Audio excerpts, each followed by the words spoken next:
Thursday's episode of Days of Our Lives may not arrive with the biggest shock of the week in its opening minutes, but it absolutely feels like the kind of episode where important damage begins in quieter ways. What makes Thursday, April 23rd especially intriguing is that none of these stories need loud chaos to feel significant. In soap storytelling, the most dangerous episodes are often the ones where people think they still have time to explain, time to hide, time to stay in control. But by the end of the hour, that control may already be slipping. So let's break it all down, because this episode may be doing something more important than delivering instant drama. It may be quietly setting up the next wave of fallout across Salem. One of Thursday's most revealing story beats may come from Steve teaching Stephanie how to properly handle a gun. At face value, this looks like a practical scene. It sounds like caution, preparation, and basic safety. But in Salem, scenes like this rarely exist in a vacuum. When a character suddenly needs to learn how to use a weapon, the story is usually signaling something deeper. Danger is no longer theoretical. It is close enough to shape behavior. Steve's involvement matters because he brings discipline to the situation. He is not the kind of character who would treat a gun as a symbol of power or confidence. He understands consequences, so if he is the one guiding Stephanie, the scene may carry a more serious emotional tone. This is not about making her feel stronger in some flashy sense. It is about making sure she does not confuse panic with preparedness. Because Stephanie may be learning technique on the surface, but underneath, the story may really be exploring how much her sense of safety has changed. People do not usually reach for this kind of readiness unless something inside them already feels unsettled. That shift is important. It suggests Stephanie is beginning to see the world around her differently, not as stable, but as something that may require defense. That is why the scene could land with more impact than viewers expect. It does not need immediate action to feel ominous. The lesson itself may be enough to tell us that Stephanie's storyline is entering a more threatening phase, and that the show wants the audience to feel that unease before the real fallout begins. While Stephanie's story leans into preparation and unease, Jeremy's scenes with Julie may bring a very different kind of emotional tension, one built around vulnerability instead of visible danger. On paper, this may sound like one of the softer beats in the episode. Jeremy needs someone to talk to, and Julie lends an ear. But those calmer scenes often matter most because they reveal what characters can no longer keep neatly hidden. A person opening up is not always loud drama, but it can be deeply revealing. Julie is a strong choice for this conversation because she brings emotional steadiness into scenes like these. She is not just someone who listens politely. She is someone who tends to hear what is underneath the words. That means if Jeremy comes to her, the scene may not only tell us what is troubling him, it may also show us how fragile or conflicted he really is beneath the surface. Because in an episode full of suspicion, conflict, and looming consequences, Jeremy's honesty may stand out precisely because it is more intimate. He may not be facing someone down. He may not be defending himself. He may simply be at a point where holding everything in is no longer working.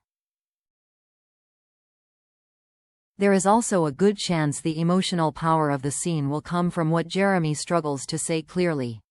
Hesitation can be more telling than direct confession.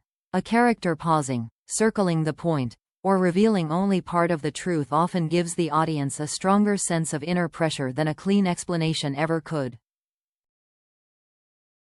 So this may be one of Thursday's quieter scenes, but it could still do important work. Not by advancing a big twist, but by exposing the emotional weight Jeremy has been trying to carry without letting it show. Then Thursday shifts into sharper territory with Chad and Gwen, and this may be where the episode starts to feel more openly tense. Chad having important questions for Gwen does not sound like small talk. It sounds like the show is putting him right back into Salem's emotional mess instead of easing him in gently. That choice feels deliberate. His return is clearly not meant to function as a quiet homecoming. It is meant to disturb the rhythm of the people around him. And Gwen is an ideal person for that kind of scene. She is not an easy source of clarity.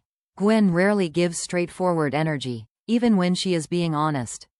There is usually attitude, defensiveness, or some layer of unpredictability wrapped around whatever she says. That means Chad questioning her automatically creates tension, because he may be looking for answers in a conversation that is almost guaranteed to stay murky. He is not just asking Gwen questions as an isolated beat. He is re-entering a Salem that has continued evolving without him. Alliances have shifted. Emotional loyalties may not be where he remembers them. People have adapted, hidden things, changed their priorities. So when Chad starts pressing Gwen, the scene may be about more than whatever immediate topic is on the table. It may be about him trying to figure out what kind of city he has really come back to. Because Chad may be searching for facts, but beneath that, he may also be measuring trust.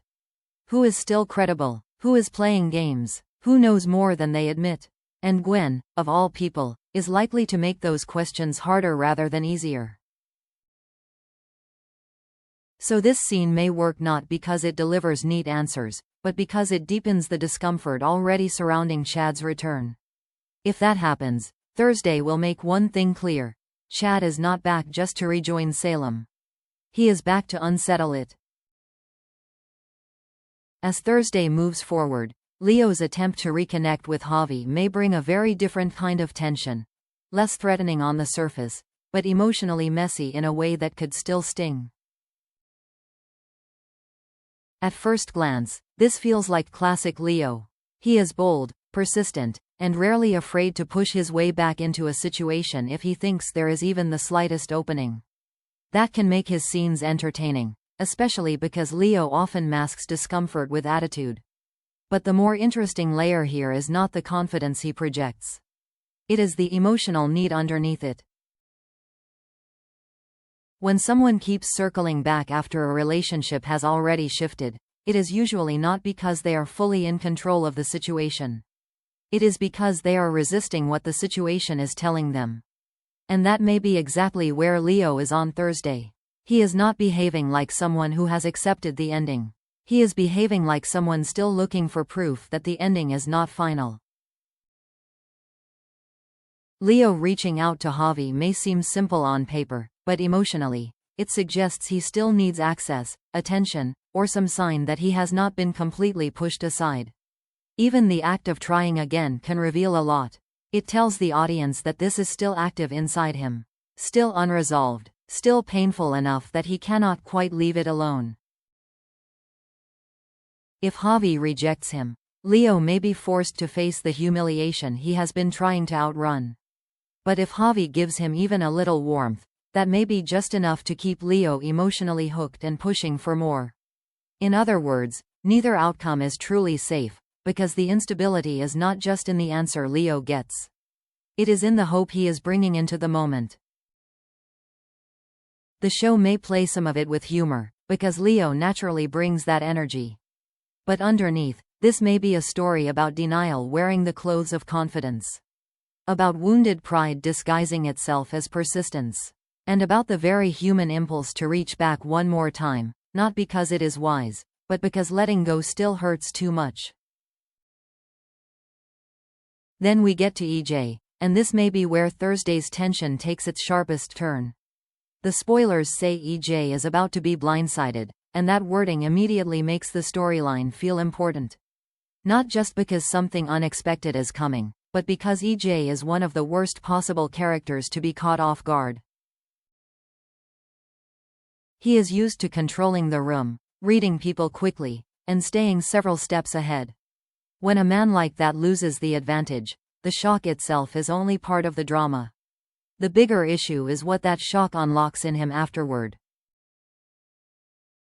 What makes this setup especially effective is that the spoiler leaves the exact nature of the blindside unclear. That uncertainty gives the moment more suspense. It could be emotional, strategic, personal, or tied to a betrayal that EJ never saw coming. Whatever form it takes, the central dramatic point remains the same. EJ is not prepared for it, and characters who thrive on control tend to react badly when that control disappears without warning. EJ is already operating inside a highly unstable environment. His tensions with Kristen are escalating. Gwen has been pushed out of the Demera mansion. Chad's return is beginning to stir fresh discomfort around the family orbit. So when this blindside lands, it will not hit a stable version of EJ standing on firm ground. It will hit a version of him already surrounded by pressure, resentment, and shifting loyalties. Because in a situation like that, a surprise does not just wound pride. It can trigger reaction. A more defensive EJ. A more aggressive EJ. A version of him that wants to regain power quickly, possibly without stopping to think through the damage. So the suspense here may not only come from what blindsides him. It may come from what kind of man emerges after the hit lands. And that is why this Thursday beat could end up defining the episode. A shocked EJ is significant. But a shocked EJ trying to take back control? That is where things can turn truly volatile. So overall, Thursday, April 23rd looks like an episode built on preparation, emotional exposure, unresolved tension, risky pursuit, and one major reversal of control. Stephanie's gun lesson may hint that danger is getting closer than she wants to admit. Jeremy opening up to Julie could quietly reveal more than a louder scene ever would. Chad pressing Gwen may show that his return is already unsettling the people around him. Leo reaching out to Javi may confirm that he is nowhere near ready to move on. And EJ's blindside may be the moment that turns a tense episode into a truly volatile one. And honestly, that is what makes this episode so interesting.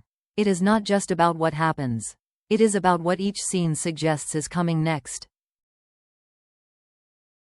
So what do you think will have the biggest impact on Thursday's episode? Chad grilling Gwen, Leo going after Javi again, or EJ getting blindsided? Let me know in the comments below. And if you enjoy detailed Days of Our Lives spoilers and deeper story analysis, do not forget to like this video, subscribe to the channel, and turn on notifications so you do not miss the next update.